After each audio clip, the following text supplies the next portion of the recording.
moment where you thought, I've pushed myself too far? The pain was so excruciating that my brain started to not register the pain.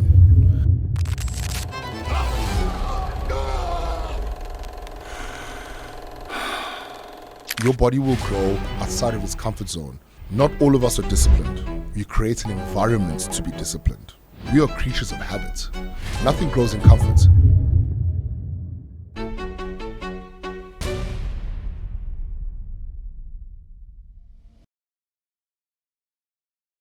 My guest today is an IFBB Pro bodybuilder. He achieved this at the age of 26. He's an elite personal trainer, a fitness model, an actor, and so much more. Welcome, Sibusiso. Thank you so much, Mpho. Thank you for having me. I think your story is so inspirational, but before we get to it, what does an IFBB Pro mean? It's the highest echelon in achieving your status and being able to perform and compete on an international stage. It's the highest achievements anyone can have in being able to call yourself a professional bodybuilder. Not only is the title itself speaking, but also the federation in which we compete in is said to be the hardest federation in the world, because there are other federations, but being in the IFBB Pro League sets you apart. So it means exactly that. And how many people sort of make it? How many people can call themselves? So the beautiful thing about the federation in South Africa now that it's growing. So when I became pro, I stand corrected, probably the 7th pro to ever be a pro in South Africa. I was the first black person to do it in South Africa, and also while doing it in Africa. But wow, the first black person in Africa and South Africa. So to do it while in Africa. So most guys have, there's guys from Ghana, but they immigrated to Canada in order to achieve that status. I was the first African person to do it while in Africa, and also I became the first black person to do it in South African history. But now I think I stand corrected, but I think you have about 30 now, because there's more opportunities for guys to get their pro status. Having been the first, you had not seen it before. There was no black man who had done it before. Maybe let's start where the journey began. Where did the journey begin for you? So the story goes, I was working at Akajo, and I just finished my degree. You know that little phase where you're not sure if you want to still pursue your degree or you're not sure what you want to do? So that's where I was. I was a store manager at Akajo, and I took a break during my lunch break. I was like, let me go train. So I go to the gym, I went to Gateway Virgin Active, and as I'm, doing a bench press, I just feel this huge tower of a presence next to me. So I'm sitting there going, oh, here goes. One of those guys are going to be like, how many sets do you have left? You know what I mean? But as I get up, the guy, without even greeting me, just goes, hey, bud, I think you have very great genetics for bodybuilding. So I'm standing there going, I don't know what that is, because I'm a rugby player. I used to do track, then I did rugby. Those are the only two sports I've ever known. I was 23, right? So I was still a junior, 22, sorry. And I subsequently asked him, I'm like, what is bodybuilding? So I think he took a bit of an offense, because he is the epitome of bodybuilding. He was an IFBB Pro at the time.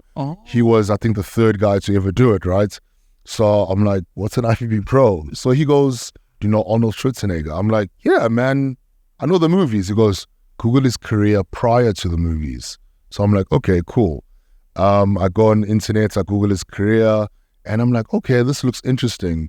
And I remember seeing him 2 days later, and I'm like, you know what, bud, with all due respect, I respect the sports, but I just don't see myself being on stage wearing a Speedo.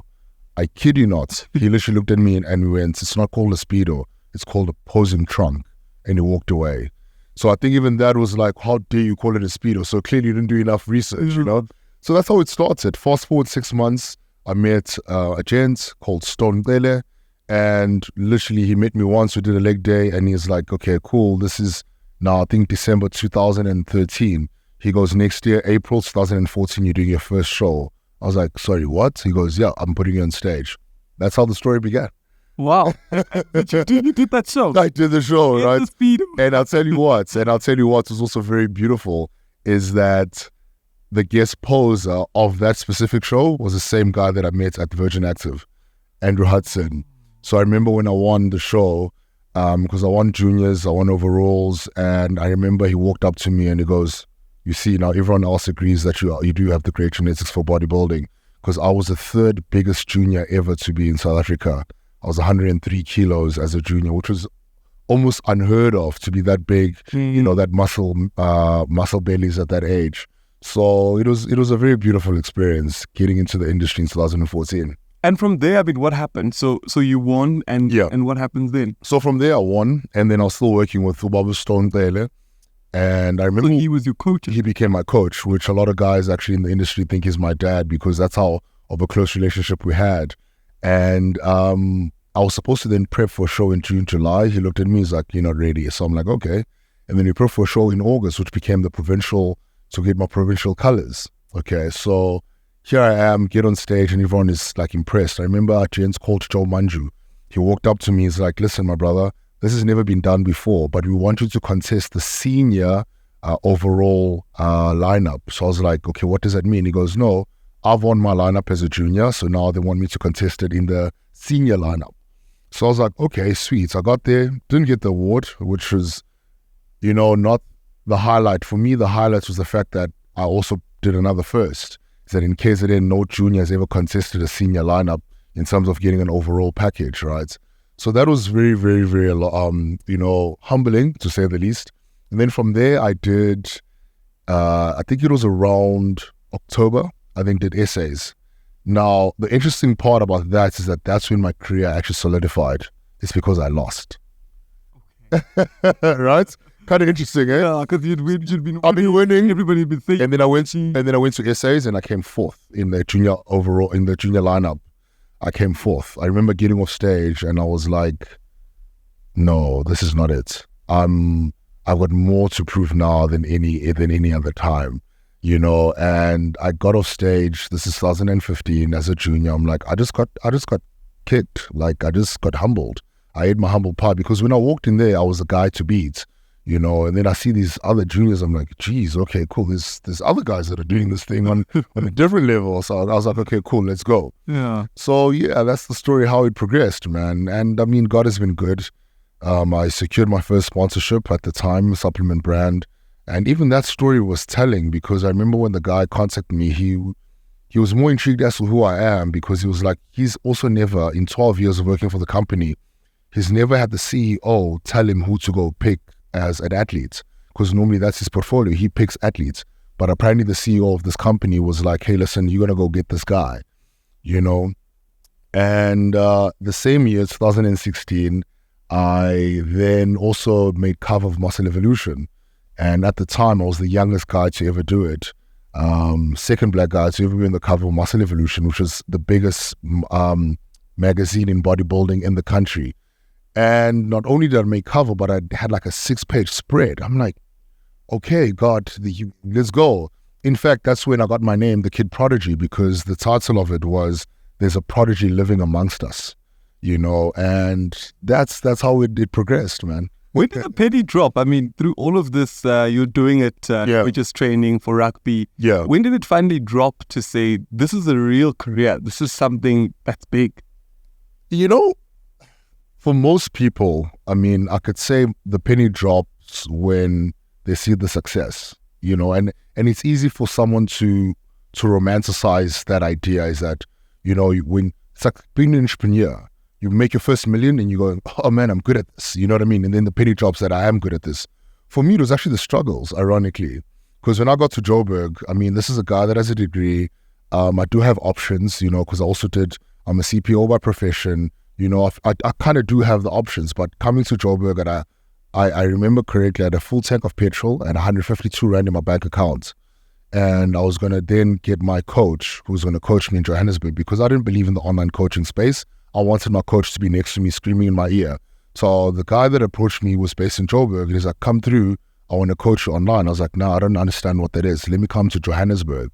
I had a full tank of petrol, 152 Rand in my bank account, and I lived in my car. So that's when the penny dropped for me. I was like, if I'm going to put myself through this, it means I actually want it badly enough.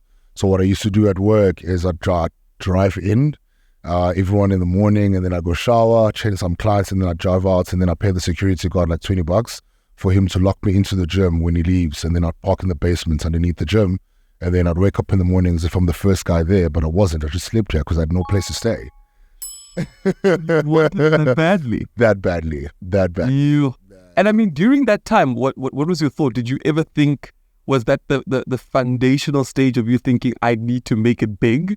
So, I mean, what were your thoughts then? At the time, for me, it was more trying to make my personal training career be established for it to be able to fund the bodybuilding side, right? But I remember sitting down with my coach then, and he looked at me, he's like, dude, you got all the potentials to become pro.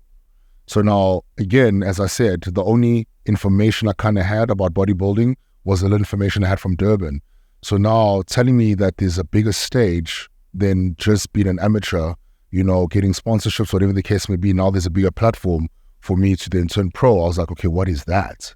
So that's when I was like, okay, now let's research what it means to be pro. And again, another first that we did is that I also was the first guy to turn pro in the shortest time period from when I started bodybuilding to when I turned pro. I did it in 4 years because I started competing in 2014 and in 2018 I became pro. So it took me 4 years to do it. We historically, some guys take a bit longer. So even that itself was like, okay, cool, we're here now. Sure. and I mean, let's talk about your first international. Okay. Yeah. Wow. Yeah. But maybe before we talk about that, how many countries have you visited for the sport? Wow, you're taking me through memory lane here. I've done Spain, I've done South Korea, I've done America, I've done Canada, I've done Dubai, I've done China, I've been to... Jeez, you're taking me through memory lane here, buddy. But let's call it just shy of 12 to 16 countries. I think that's a benchmark, more or less. Yeah. Great. And your first time? I mean, let's go through that. Okay, so the first time I did an international show, because I did an international show as an amateur because I represented SA when I got my SA colors. That was in Spain. In Spain, in a small city called Alicante. And I remember once again, you know, you're coming from South Africa, you think you're that guy, you just won SA colors, you got the green blazer, you that guy. You get there and you're like, oh, wow, there's other guys. There's other guys in other countries, you know. And I think out of 20 guys, I placed a very humbling 11th. And I'm like, okay, cool. So you know what it is? It's actually time to go back home and work. I remember landing in South Africa. I think I landed on a Tuesday. And my coach was like, yeah, I can take like 2-3 days off. I'm like, nah, there's no taking 2-3 days off because the guys I saw overseas, I don't think they take 2-3 days off after a show, you know? So that was my first international show as an amateur. And then my first pro show was actually Chicago Pro. I did Chicago Pro in 2019. Again, that year when I turned pro in 2018, the idea was actually to take the year off. But at the time, my mentor, Mr. Sean Roden, who was Mr. Olympia the year I got my pro card.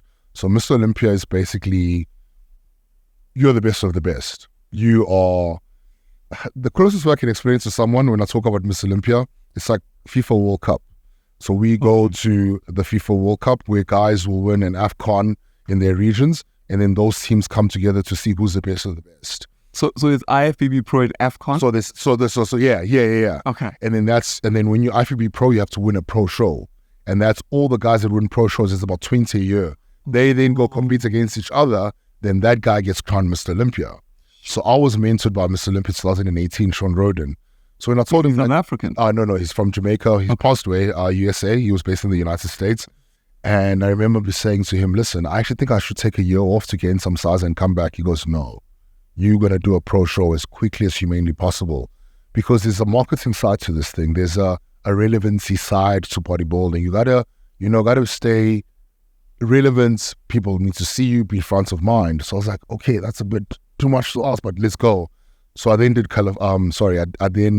Chicago Pro, and yeah, I placed 9th out of 26 guys. So I was like, okay, cool. It's not too bad, you know, being in the pro ranks, because there you are competing now, as I said, the best of the best of the best of the best in the world. Yeah. And I placed a very good, humbling 9th, you know, out of 26 guys. I went, in fact, to California to visit Sean Roden. And I remember he was teasing me. He was like, hey, dude, listen, I'm Mr. Olympia. But in my first pro show, I didn't even get a call out. They didn't even know my name. He didn't place anyway. He literally placed last. So it was like, no, props to you for making their kind of statements in your first pro show, right?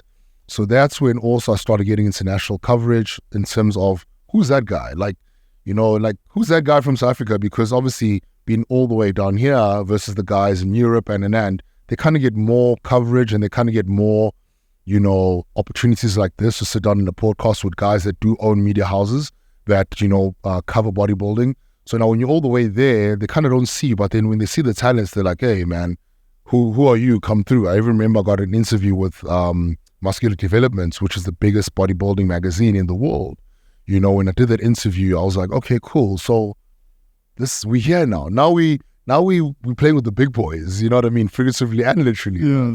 So that's how the progression went along. Wow, that's interesting. I mean, there's two sides of this. Yeah. There's obviously the bodybuilding side, Right. which is the body, and there's the nutrition side. Absolutely. Which one do you want us to start with first? We can go the nutrition side. I think that's The nutrition side. yeah. What does it take? I mean, you said you had to fund the bodybuilding part of it by actually being a personal trainer. Yeah. Is this expensive, and what does it take? It's very expensive. It is very expensive. It's expensive. It is mentally taxing. It's one of those sports, it's an individual sport. So for the lack of a better word, it's also a very vain sport, or rather conceited, right? Because the reality is I'm training, I'm eating, I'm doing the supplements, everything is, coming towards me. I think the most beautiful thing that has happened is that I was able to get a team together, that supports me, that believed in me, and we were able to cultivate the relationship. Now, going to the nutrition side, that was actually one of the biggest things our coach and I had to work on, right? Because when I got covered through, muscular developments, I remember they asking me what I eat during the day. I'm like, not much, because it was a matter of not understanding nutrition, number one, and also the finances of actually, when you do start understanding nutrition, you're going, oh my word, this is expensive, right? Mm-hmm. So the biggest thing my coach had to deal with when I came to Johannesburg was eating. I remember I literally had to set a clock where whether I'm hungry, whether I'm not hungry, I have to eat at a certain time to climatize myself to the fact that this is what happens, right, in bodybuilding. Because there's certain macros you got to meet, especially if you're trying to grow, especially if especially if you're just trying to do bodybuilding. Because whether you're trying to, drop weights in terms of getting conditioned for stage, or whether you're trying to bulk in the off season, there's got to be a requirement in terms of how much protein you're going to have, what supplements you're going to take, and these things work symbiotically according to time. There's certain things you cannot place as if and when you can.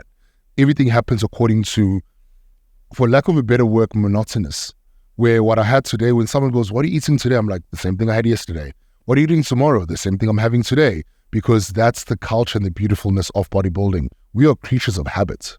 You know what I mean? There is no second guessing what I'm having for meal 3 on next Friday, because if it's on my diet plan today, best believe I'm having meal 3 on next Friday, exactly the same. So when it comes to the nutrition part, it gets tricky and it's really expensive. At one point, when I started doing well in personal training, I was paying twice the amount of money towards my food than it was my car installment. Sure. Twice. Exactly twice. I won't even give you the figure. You might fall off your chair. But I was paying twice for my food than I was my car installment. So the nutrition part is absolutely, absolutely important. And as cliche as it sounds, it's always 80% nutrition, because the reality is you cannot outwork a bad diet. And maybe let's break that down. Maybe let's break it down 2 ways. In your bulking stage and your prep stage. Right. What does a week look like and what do you eat? Okay, so when I'm bulking, obviously my protein is still high, but we more or less introduce also high carbs, right? Because it gives you energy, you're able to play around with what we call the fluffy look. So it means that I don't really have those distinctive abs in terms of getting on stage.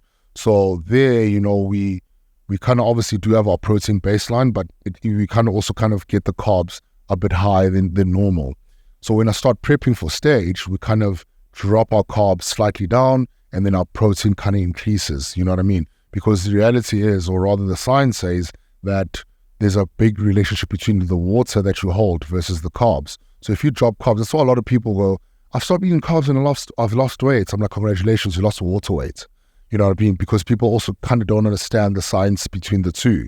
So that's more or less how we focus on doing that. And then obviously when it comes to prep, There's a lot of cardio involved. You know what I mean? There's, BCAAs, there's the whey proteins and. Whereas the bulk part of things, there's a bit of leeway where, Mpho would be like, hey, bro, let's go for dinner. I'll be like, you know what?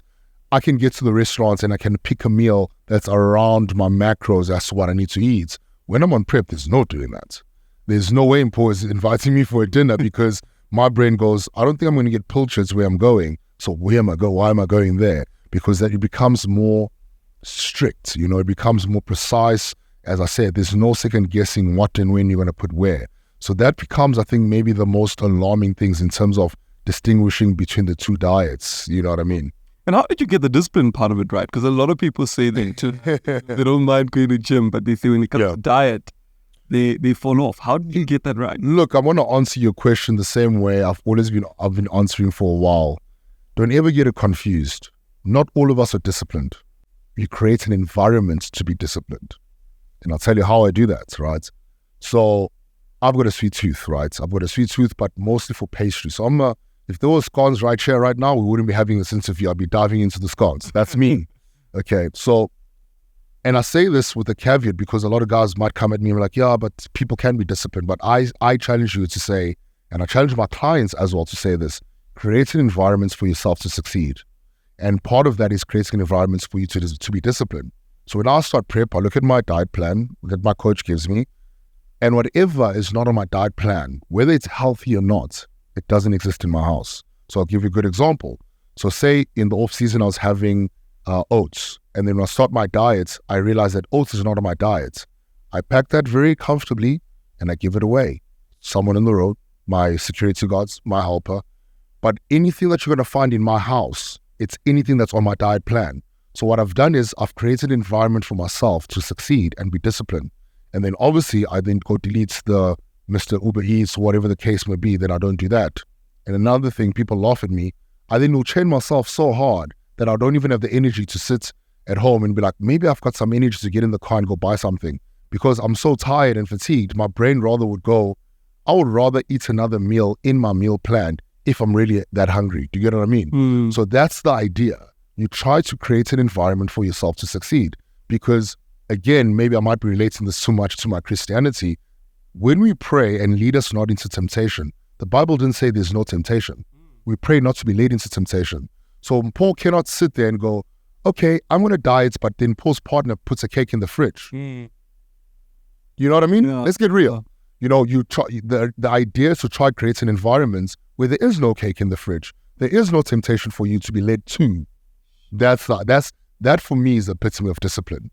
It's creating environments for you to succeed, and again, the discipline also comes in the fact that if I need to train between 2 and 3, there is no appointments I'm taking between that time. I'm not going to second guess myself. The president of South Africa could be calling me between 2 and 3. The discipline relies on the fact that I'm going to tell the president, thank you so much, sir, I really appreciate it, but between 2 and 3, I'm training. Do you mind shifting our appointment to 3 o'clock? Do you get what I mean? That's the discipline that it takes, that everyone around you also supports and understands that the mandate in which school needs to operate is that between this time and this time, he's training. Between this time and this time, he's eating. Between this time and this time. And unfortunately, bro, you get to a point where you have to cut off some people. Where you're like, listen, where I'm trying to go and where you're trying to get me to, it's not the same. So you can't be inviting me to a party out on a Friday night, knowing fully well that I've got 3 hours of cardio on a Saturday night. Where have I recovered? You know what I mean? So that's when you just look at your call log and you're going, not that guy. I'm not going to speak to this guy. I'm not going to take this call. That message comes through, I'm blocking this number.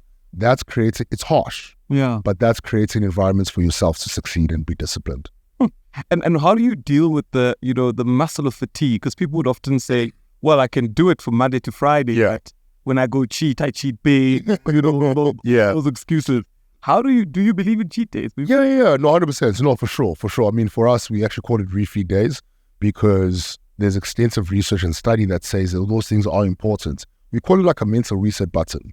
You know what I mean? So I do believe in those. And in terms of recovery, I've been blessed. As I said, I've got a team. There's a gent called Mark, who's my recovery specialist.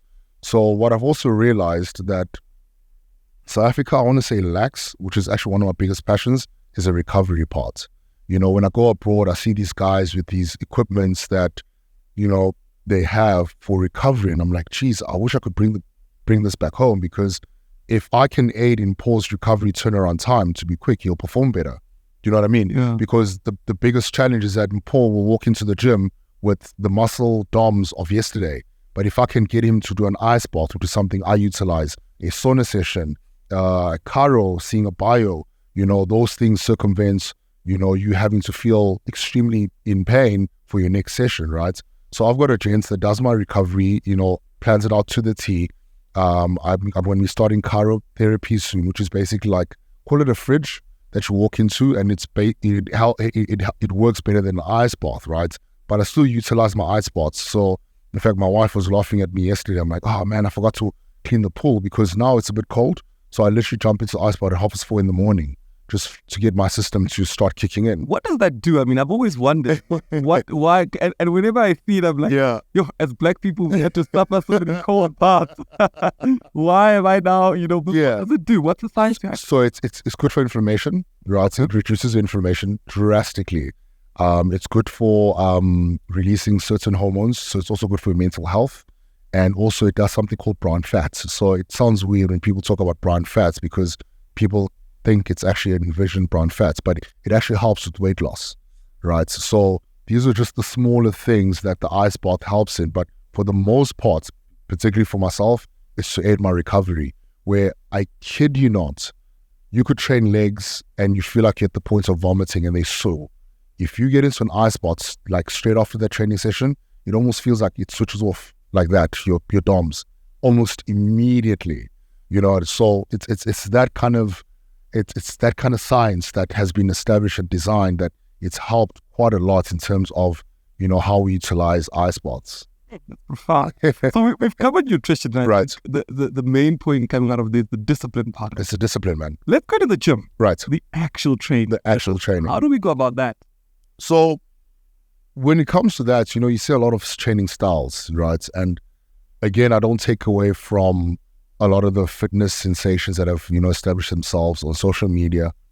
But the reality is, you want to train hard. And I know it sounds so cliche when I say train hard, because again, my level of hard might be different to your level of hard. But the idea is to take the muscle through stress, right? You want to stress the body. You want to train outside your comfort zone. You don't want to walk in there and walk out and feel like, I'm okay. It's the idea of trying to push yourself further than what you did at the previous session. That's the idea, because your body will grow outside of its comfort zone. Nothing grows in comfort. If you've heard this before, you've probably read it a couple of times, but the reality is, with your body, you will not grow if it's in comfort. Your body grows when it's in an uncomfortable environment. So you want to stretch that muscle fiber. You want to put it on extreme load, obviously without, getting injuries. But that is the idea, right? And the idea as well is to make sure that you're stimulating the muscle. So when I talk about that, is that I also see a lot of guys that might pick up heavy weights and it looks impressive, but you realize this guy's actually not stimulating any muscle because the form might be wrong. So you want to be, lifting heavy weights, right, with good form, and making sure that you're stimulating the muscle and taking it outside its comfort zone. That is training hard. You know what I mean? It's the idea of, last week I squatted 200 and I almost started 4 reps. This week I'm going to try push it to 6 reps, up until you get to a number where you're like, okay, cool, maybe I'm on 12 reps squatting 200. Then the next time you come and squat, you go, I'm just going to add 10 plates aside. Now we're going for 220. What does that look like? It's another cycle of you struggling to get to 220 to get it to 12 reps. That is your body adapting to the new stresses. And that's you creating your new normal. And once you've created the new normal, you then have an obligation to go, now I need to create another uncomfortable new normal. That's how your body grows.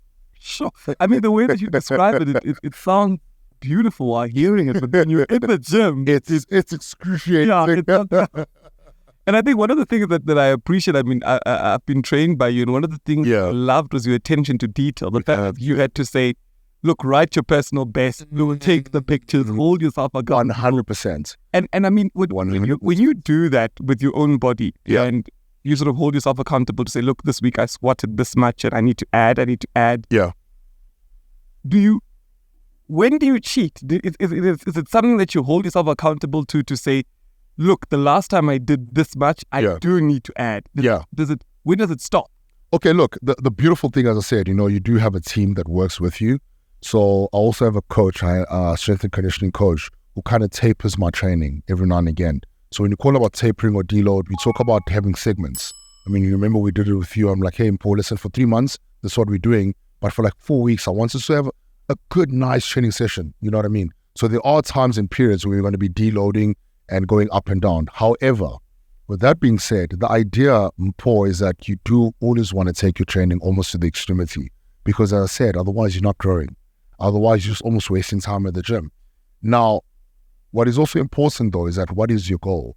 Because also I'm not going to push Mpho to the extremity if that's not Mpho's goal. You know what I mean? If Mpho is trying to I've had clients that literally come to me and say, listen, I'm not trying to look like you, which I respect, right? But this is my 1 hour where I'm not a dad, I'm not a husband, I'm not a businessman, I'm not a this. This is my 1 hour to get a good training and just release good endorphins. Those kind of clients, you set a certain parameter on how you can get them, to enjoy the training, but still feel like they've been pushed. A guy like me who's doing it on a professional level, you always want to get to that extremity, right? You always want to get there. And that forms part of the discipline that we spoke about, because the discipline also relies on the fact that I need to know that if I did this last week, no matter how tired I think I am, no matter how fatigued I think I am, I need to keep pushing because my body will not grow otherwise unless I'm taking to that stressor. And I mean, talking about that, what has been your moment where you thought, I've pushed myself too far? And I'll tell you this. It's probably happened 4 or 5 times in the 10 years I've been training, right? Where the one time I'll genuinely never forget. So I was doing occlusion band training where it basically means you almost temporarily cut some circulation to that muscle. So I had bands around my legs and I had a full stack on the leg extension. And my coach then stood on top of the leg extension. I remember doing like leg extensions and I was on the 4th set and I closed my eyes. The pain was so excruciating that my brain started to not register the pain. I remember looking at my legs, looking at my coach who was on top of the leg extension, and I was kicking it up and down, but I couldn't register the pain because I'd pushed myself so far that my brain actually stopped thinking that there's pain.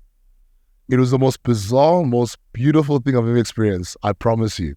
So sometimes you can take yourself. So that's why when I encourage my clients, again, these things sound cliche. When someone walks past my sessions with my clients, I'm like, pain eventually goes away. You've said that to me so many times. Right? I've said it to you. I'm like, pain eventually goes away. There'll come a time where sometimes we're doing a wall sit. Yeah. And the first minutes, I'm like, oh my gosh, I'm going to fall. And then after a while, my brain just goes, you're okay. And I can literally sit there, wall sit. I could have a full-blown conversation with someone. And they're like, but dude, you're still holding a wall sit. Because at that very moment, my body just goes, you're okay now. So you can take your brain, you can literally train your brain to get to certain points when you're like, you know what, pain eventually goes away. Wow. Which ironically is true about life, right? True. Pain eventually goes away. The time you spend in the gym, maybe let's break it down to say if somebody's trying to be pro. Right. How much time would they need to sort of put into it? So look, when it comes to time, again, a lot of people have a misconception that time means quality. Because I've seen a lot of guys spend 2-3 hours at the gym, and if you look at their work output, they probably did 45 minutes of work.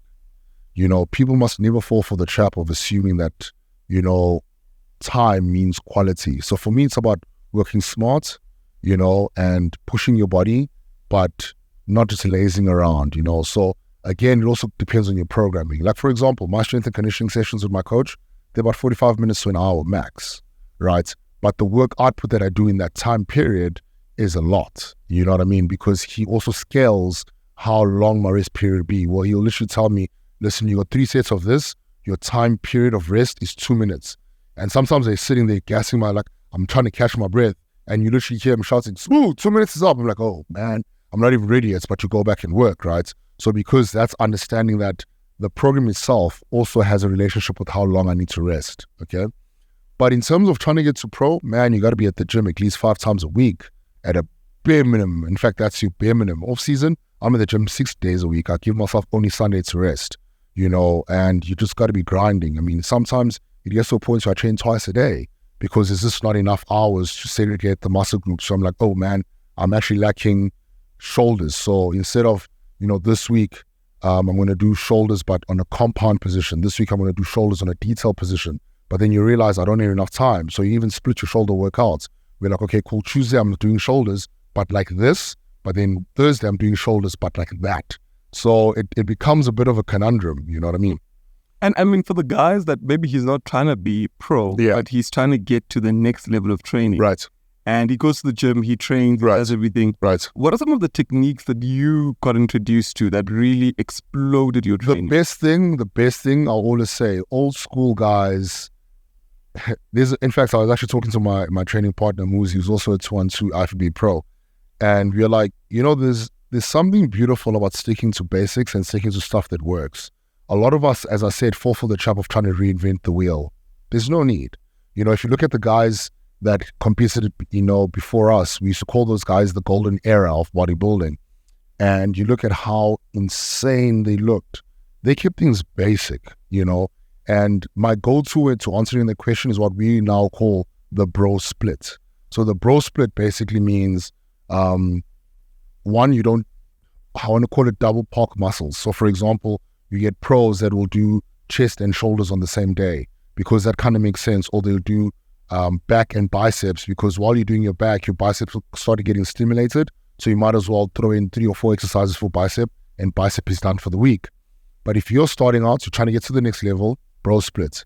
I'm a huge advocate of that. So which means Monday you do legs, Tuesday you do chest, Wednesday you do shoulders, Thursday you do back, Friday you do arms. You've covered almost every muscle group. And then obviously there's a bit of those auxiliary muscles that are left, forearms, abs, whatever the case may be.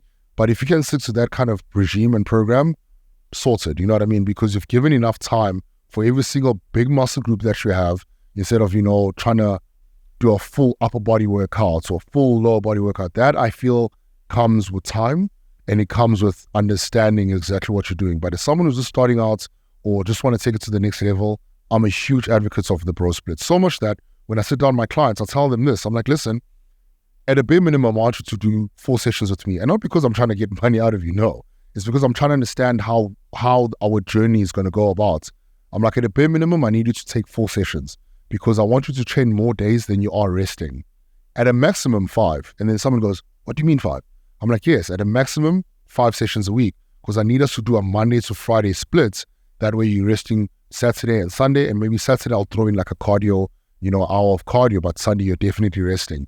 But having a 5-day split makes sure that Mpho's full body has been trained. You know what I mean? You're not going to sit there on Saturday going, I haven't done arms, because you have. You haven't done shoulders, because you have. You've done every single muscle group for you to look at yourself and go, I've had a good full body workout this week. Yeah. Very interesting. Let's talk about the business of personal training. Beautiful. Because a lot of people have come out to talk about it. The guys in the UK that are saying gyms are ripping them off, starting union. Guys in the FA that are also saying the same thing. Yeah. And people don't really understand the business side of it. What are your thoughts? What have you experienced? Look, the reality is this, is that there are going to be clubs and certain, entities that are going to take you for a bit of a ride. And it happens because at the end of the day, everyone is trying to put food on the table. And what one will question is how they do that, right? So I recently joined a new gym, now in Santon, Gold's Gym. And I'm loving it, man. I am loving it because the values that they have there and the management and how they treat the trainers, it's the full understanding that everyone must walk away feeling that they've won. Where the amounts of money, for example, we pay for rent is not so exorbitant, so you're feeling like I'm actually working to pay my rent. That's not the case, right? Mm-hmm. You are in an environment that takes care of me as a trainer fully and also takes care of my client. You know what I mean? And which is also very important because some places become so fixated on making sure that Sibu meets his bottom line because I need to get rent from Sibu, not really caring about my clients, if that makes sense. I'm now in a space and environment where the relationship is so balanced and equal that my clients can actually even go to management and be like, Sibu is missing sessions, what's going on here? Which is good because now I'm also held accountable to someone and to some, to people I need to answer to. But in the same breath, they also take care of me as management. So they come to me as a trainer and be like, hey, so we're thinking of putting this equipment. As personal trainers, what do you guys think? How will this add value to you guys as clients? That environment is so mentally stimulus that you also just want to get better at your own job, right? And the business part of things, as I said, you also need environments where, yes, there's rentals to be paid because there's overheads to be paid, but you're also not feeling like if I'm charging Mpho X amounts of money, 60% of his money is going to, the rental. That's not the case. You actually you make enough money to still have a life. You have enough money to still, operate at your full capacity. You know what I mean? Guys where I'm working are earning good money. Guys talk about holidays in December, where historically some guys as personal trainers, I mean this respectfully, some guys at some clubs I've worked at don't even have cars, bro. You know what I mean? I'm not saying that's a gauge of success, but it's because they're not even making enough money to have that conversation. So where I'm working now, guys are going, hey, what are you doing for this December? Are you going somewhere? And guys talk about international trips, which shows you that the club itself also understands that if they make the trainers happy, they want to come back to work. They want to, the environment itself will always thrive. So that's the business side of things. But the reality is exactly what I'm saying. You do get clubs that will literally extort people, where you're looking at how much money you're making versus how much money you need to pay for rent, and you're just going, this almost doesn't make sense. If you're a personal trainer making X amounts of money and about 30 to 40% of what you're making needs to go for your rental, you're in the wrong space. You're in the absolutely wrong space. That's much I can say. I agree with that. I think a lot of them need to definitely introspect and look at 100%. Because if you keep the trainers happy, I have an incentive to grow, which means I've got an incentive to keep more clients, keeping more memberships under your brand. You know what I mean? Which is something a lot of guys really don't understand. Let's talk about your personal life. I mean, being this big guy, surely wherever, I watched a YouTube video recently. I don't know the country. I think it's Uganda. Okay. This guy in Uganda, and he walks around shirtless in town. Yes. And people are losing their minds, right? And I'm just thinking, being you. Yeah. What have been some of the experiences you've realized? Does everybody turn around whenever you... You know what's important? I'll tell you something very interesting. I've been a big guy for a couple of years now, but it's always so humbling to see people's reaction, right? And so much that, I recently got married and stuff. So even my wife sometimes will be like, did you see that? I'm like, no, I didn't. Because I think my brain has also got into a point where I not ignore it, but it doesn't really register. So much that I remember at the airport, I flew to Durban last week to see my family. And I had my headphones in, I'm walking in, and I see these like two ladies, like one bumps the other and like points in my direction. This was me. Literally, as she points, I turned around. I'm like, oh, okay, I'm the one getting pointed at, you know what I mean? So it gets to that point sometimes where I'm like, oh, okay, because not to sound too humble here, but I sometimes don't see myself like that. It's in certain instances where you're like, oh man, I am actually a big guy. Where I get in the plane, I'm like, I should have booked another seat. Or, there's certain rides I can't do. There's certain rides I can't do at Gold Reef City because of my weight.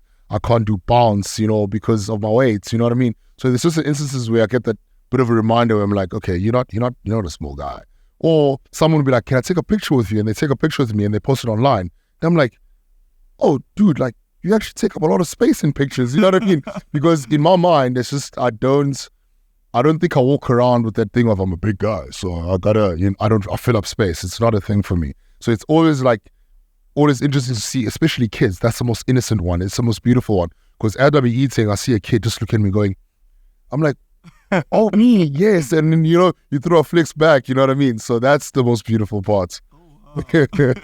You've just returned from Dubai. Yeah. What was that? What was happening? Oh, man, it was a beautiful experience. I did the Dubai Pro. Okay. It's set to be in one of the hardest pro shows this year. And I got a humbling 13th place out of 20 guys. And man, I do not regret it one bit. And I don't, because number one, I had an opportunity to be judged by the head judge of the Mr. Olympia. So when I got that feedback, I was like, listen, I emailed him. I'm like, listen, what do you think I can work on? And that's literally what I'm going to be working on this off season. The show itself was absolutely well run. Organizers and the promoters did a very stellar job. The country itself is amazing. I mean, it's Dubai, guys. You know, everything is there. Everything is there. Everything works. And it was a beautiful experience, you know. And as I said, you know, I got to mingle and interact with guys that I looked up to getting into the pro space. Sharing the stage with them was absolutely amazing. You know, that show for me was the epitome of, as they said, you know, when your mentor becomes your rival.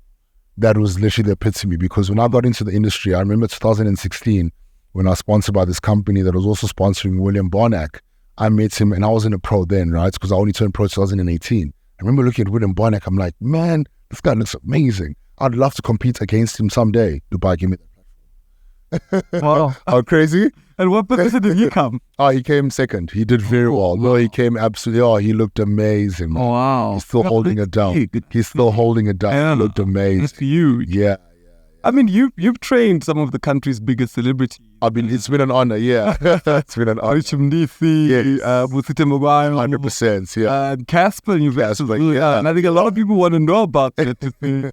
How did you get the Casper training right? Because we all saw the progression. Yeah, the transformation. Look, I've never liked the stigma of being called a celebrity coach, because it almost feels like it blocks me into, there's certain people I can't train. I train everyone, right? It's just that I've been blessed, you know, to interact and attract those kind of people, right?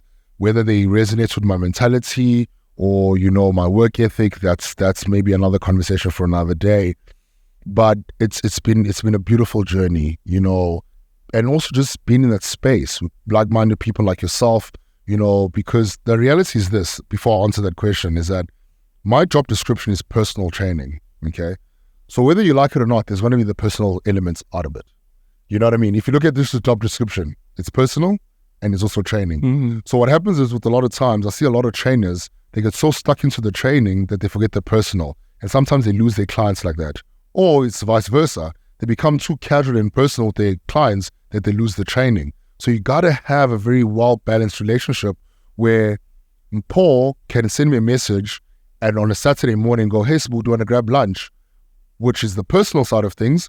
But as a trainer, I can also call him Paul out and say, Paul, you're messing around now, brother.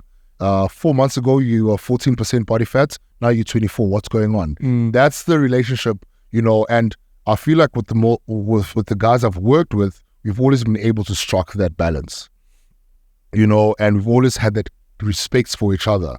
That listen, we're going to be personal. I'm going to know a lot of personal stuff about you. You know what I mean? We're going to have a lot of talks. I'm some of my clients' diary, to be honest, where someone walk in, I'm like, okay, today there's no training happening.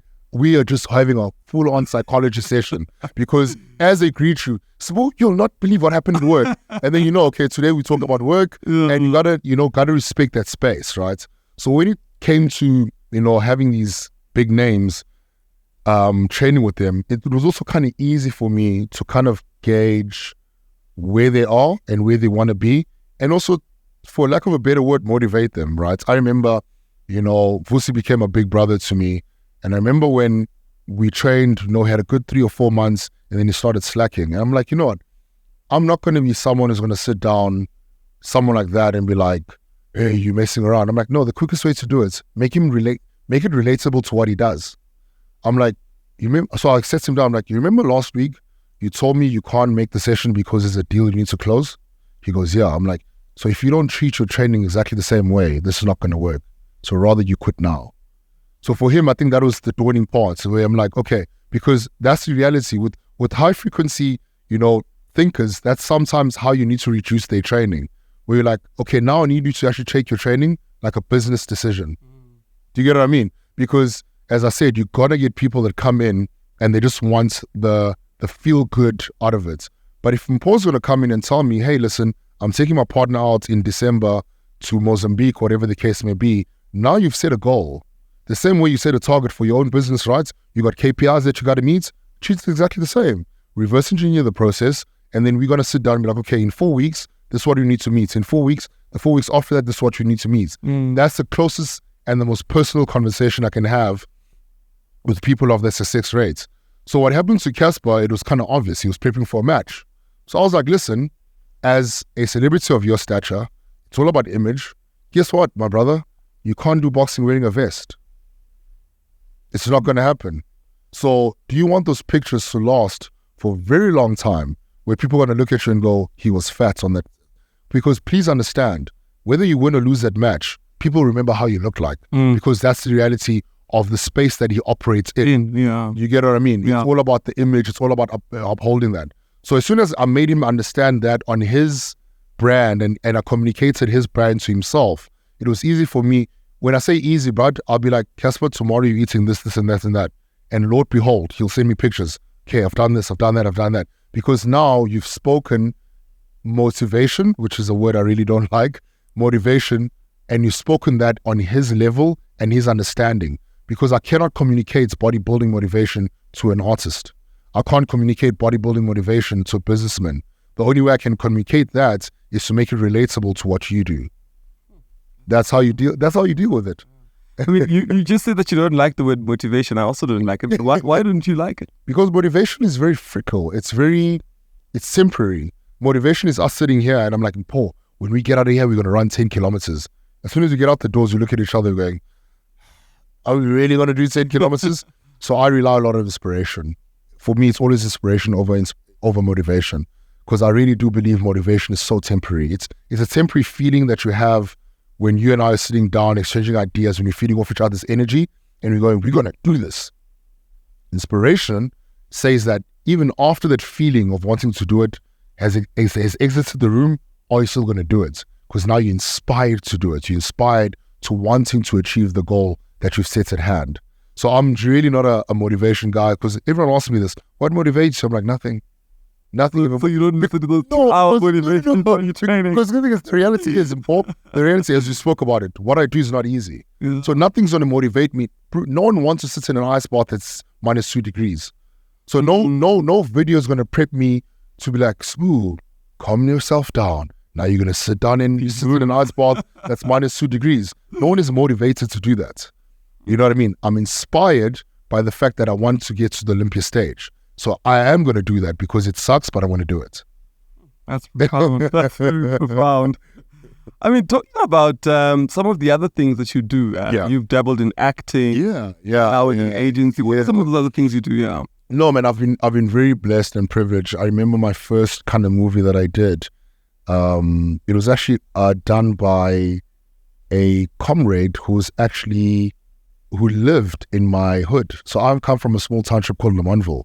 And there was a guy called Umsizi Dube, and he protected Lemontville so much that he started doing a psychology thing on people, where he used to tell people, please leave us alone because asina mind. So the title of the movie was actually called Asina Mind. And he did that because he started realizing that Lemontville as a small township was starting to develop. So everyone wanted to infiltrate it. So he was like, no, guys, wait. Please leave us alone. Please don't think what you guys are seeing is the real thing. So he started playing mind tricks on people. So he was known as the guy who used to say, hey, Elamont, asina man. You know what I mean? Like, we don't have cash, don't come for us. But it's because he was trying to protect the people of Lemontville. So the movie that I did was actually directed by Umbonge Ngema, and I played a role there, and it was beautiful, man. Yeah, and since then, I also was cast on Blood Psalms, which was done by Yellowbone Productions. So it's been beautiful. I've done a few ads. So it's been a beautiful journey. And recently, I just joined Another Zero, which is an agency. So I've been doing a lot of work with them. So look out on my Instagram page. So it's been an exciting time. It was started by Richard Nisi, Brad, and Amanda Dandala. So it's exciting times, joining the agency of that caliber, the people that I'm going to be working with. I'm really, really excited. Nice. You recently hosted the golf day. You were part of a golf day. I was part of a golf day. So one of my sponsors is McDonald's, right? Okay. And the golf day was actually for the charity. So there's a huge chunk of McDonald's as a brand that not the normal person knows. Yes, we sell hamburgers, we sell chips, and your McCafes and whatever the case may be. But the heart of McDonald's, and I say the heart because when you listen to the CEO, Mr. Greg Solomon, speak about, the Ronald Charity Foundation, man, unless you're a robot, you cannot help bring yourself to tears. So this is how it started. they went to Baragwanath Hospital and they saw these moms that used to come in, maybe they have kids that were prematurely born or whatever the case may be. They saw them sitting on the side at the hospital trying to feed their kids, and maybe mom is coming through and, they don't have space to, get the milks out, because sometimes you don't have a choice by having to come express milk and having to go to work. You kind of don't have 30 days leave because of the work that you do. So they got together, they partner up with Ronald Charity Group, and they started having basically, which is like a 5-star hotel suite in the hospital where these moms can go and express milk. These moms can go and book, free of charge, by the way, can go and allocate a room. Or if your kid has an operation, a big operation, and you guys really don't have a place to stay, and you come all the way from KZN or all the way from Limpopo, all the way from Western Cape, because Baragwanath is a very stellar hospital in terms of the doctors and the equipment that they have there. So they opened this wing, which now I think has 26 rooms, where you can just book the room, you come in with your kid and you spend time together, because sometimes it might be the last time you see your kid, right? So maybe your kid is fighting cancer, whatever the case may be. So for you guys to have a dignified send-off for your loved one, or have the space in order to mourn, in order to cry, in order to laugh. So that's the golf day that we did, and we raised a lot of money for that, and it's such a beautiful project that I myself was like, you know what, I need to do more with my brand. I need to do more with giving back. So I was at that, I couldn't play golf, but I tried. But it wasn't about the golf. It was about, yes, the golf was there, but it was about, having the stakeholders, shareholders, the franchisees, our suppliers coming together and going, listen, thank you for your business, but the heart of McDonald's is also the fact that we do such things, that we do give back to the community. We do, just trying to have a dignified, society. And you don't want to walk into a hospital and you're seeing, because not only is, I can imagine, comfortable for you to see as someone walking in, but just imagine the person sitting there. You're sitting there, you have this gown that's been worn by so many people that it doesn't even cover up much. You're almost exposed, but because you love your kid and you want to give them the best treatment you can, here you are sitting basically on the passageway of a hospital and you're trying to take care of your kid. So McDonald's then created that space for women to be able to, take care of the kids in a very dignified manner. Sure, that's amazing. Yeah. Talking about sports and golf, did you ever go back to rugby? Are you rugby? I never did, Mpho. I never did, man. And look, I'd love to, but I'm too old now. But I never did, man. But I had the privilege, as I said, playing rugby at UCT. I was able to see some of the guys that play right now for the Springboks. I literally had the privilege of seeing them play in front of me. So it's been great. I mean, I do my own stuff now. I dance, I do kizumba and stuff. So that maybe is my kind of sport now. But for the most part, no, man. I think I'm too old. Unless they need a reserve for the bomb squad. Then I'm there. Then I'm there. I mean, you've done exceptionally well, being the first black guy to do it. And you continue to do amazing things. Thank you so much. Where to from here? What does the future look like for you? The future looks bright. The future looks amazing. The future looks inspirational to the black child. The future looks more doors are going to open, and I say that with confidence because the way I've restructured my brand, where I'm going with my brand now, and the associations that I have, and also marriage matures you sometimes, right? Thank you so much. Thank you so much. Yeah. It matures you.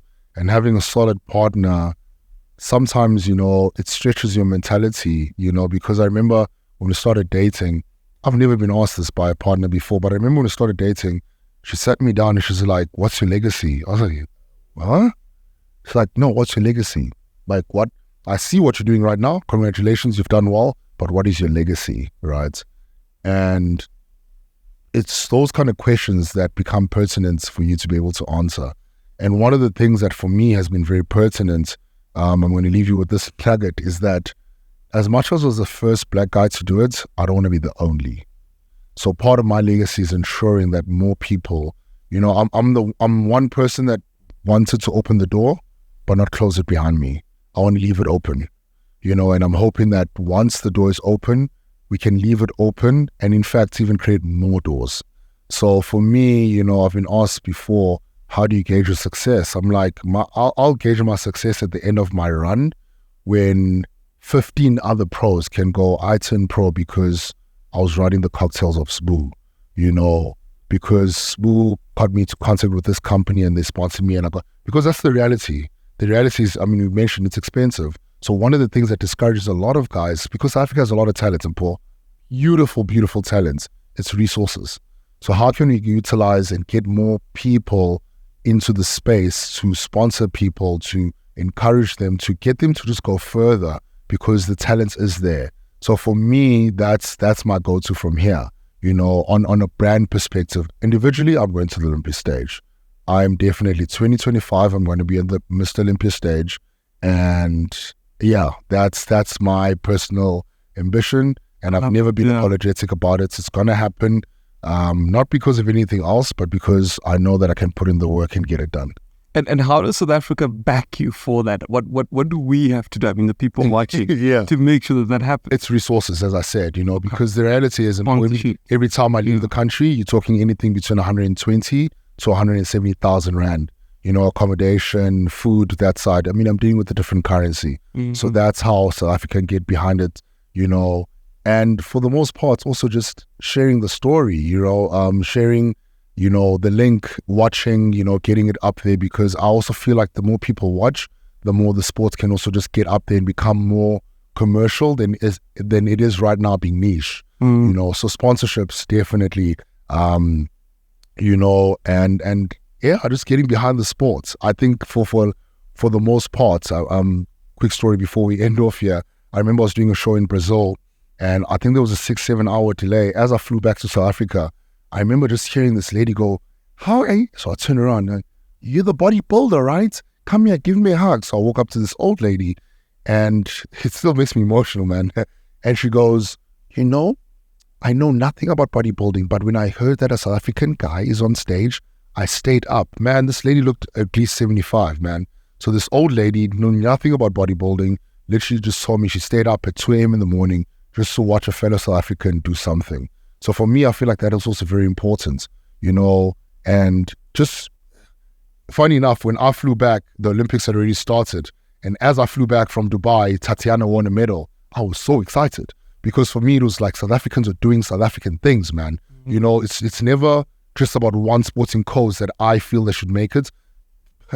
Paul, I've been watching Netball World Cup last year, you know what I mean? Because for me, it was like, oh, the ladies are doing it. So the more we just uplift and cultivate the sporting codes, whatever the sporting codes may be, I think it's important. It's one of the things, I mean, I really respect about our new minister, that he's trying to make sure that all these sporting codes have enough resources that all of us can just make it. You know what I mean? So that's how you get behind Sibu, you know, watch sponsorships, but let's just get the sport out there, because there are other guys doing it. And it also breaks my heart. As I said, there's about maybe 27 pros now in South Africa, but I stand corrected, this year, maybe only 4 competed. And not because the other guys don't want to compete. Again, it's resources. Because every time you think about leaving the country, your brain just goes, do I have 120,000 Rand to outlay? You know, and then your brain goes, well, I don't. And then sometimes some guys, their highest achievements becomes a pro card. You know what I mean? And you're going, man, I would have loved to see this guy progress from here to here to here. But you also understand their circumstance, that even though they deeply want to get there, there's just not enough resources for them to pick up the phone to a minister or this door or this department and be like, hey, listen, I really want to get to this point. How do you guys assist me? Because certain doors are just shut. So the more doors open up in bodybuilding, we get the whole country behind it. I think bodybuilding in South Africa is going to take, we're going to cause a lot of havoc internationally. That's just my belief, because Mpho, I've seen talents, man.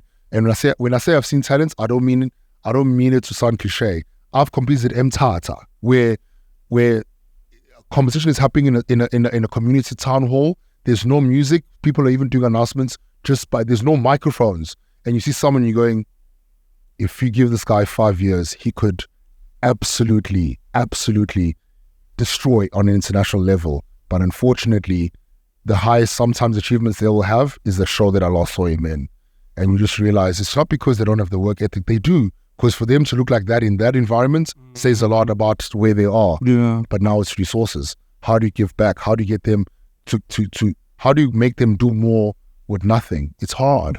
So we got to get resources out there to those people. Yeah, that's profound. Thank you so much for the great work you're doing. Thank you so much. And thank you for inspiring so many people. Thank you so much. I really appreciate it. Thanks for coming through. Thank you so much.